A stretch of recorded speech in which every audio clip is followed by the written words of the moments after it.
సామెతల గ్రంథం 30 4 ఒక చిన్న ఉదాహరణ చెప్తానండి. 4 ఆకాశంకెక్కి మరల దిగిన వాడెవడు, తన పిడికలతో గాలిని పట్టుకున్న వాడెవడు, బట్టలో నీళ్లు మూట కట్టిన వాడెవడు, భూమి యొక్క దిక్కులన్నిటిని స్థాపించిన వాడెవడు, ఆయన పేరేమి, ఆయన కుమారుని పేరేమి నీకు తెలిసి ఉన్నదా?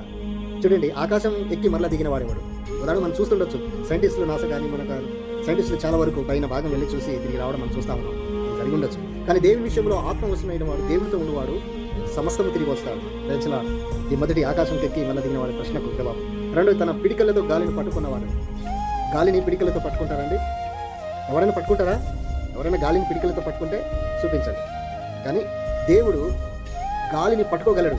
కానీ ఒకవేళ ఆ గాలిని పట్టుకుంటే మనం చచ్చిపోతాం. ఎందుకంటే ఆయన నోటి నుండి ఆ ఊపిరి వస్తుంది. ఆ గాలి మనం బ్రతుకుతున్నాం కనుక మనకు విడిచేశారు. ఇది దేవుని దగ్గర నుండి వస్తుంది కాదు. అలాగే బట్టల్లో నీళ్లు మూట కట్టినవాడు. బట్టల్లో నీళ్ళు ఎవరైనా మూట కడతారండి? చెప్పండి. బట్టలలో నీళ్ళు మూట కడతారు కదా. కానీ దేవుడు ఇక్కడ పాత్ర, బట్టలు వినియోగించకుండానే నీళ్లను ఒక బట్టగా మార్చి యెహోషువ గ్రంథం 3:13 యోర్దాను నదిని ఏకరాశిగా చేశాడు. బట్ట పాత్ర వినియోగించకుండానే ఆ నీళ్లను ఏకరాశిగా చేశాడు. మనం ఒడ్లు పోస్తాం, మార్కెట్లో ఒడ్లు పోస్తాం కదా, ఏకరాశిగా అలా ఆ నీళ్లను ఏకరాశిగా పెట్టాడు. ఇది అద్భుతం కదా.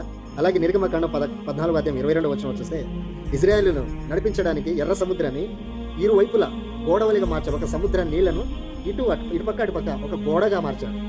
ఇక్కడ ఈ పాత్ర వినియోగించుకోలేదే, మరి ఎంత అద్భుతమో చూడండి. అలాగే భూమిలన్నిటినీ స్థాపించిన దేవుడు. ఆది కాండంలో చూస్తే దేవుడు సమస్తమును సృజించినట్టుగా మనం చూస్తాం. దేవునికి అసాధ్యమైనది ఏది లేదండి. మనం ఆలోచించకుండా ఆయన మాట వినడమే శ్రేష్టం. ప్రజలో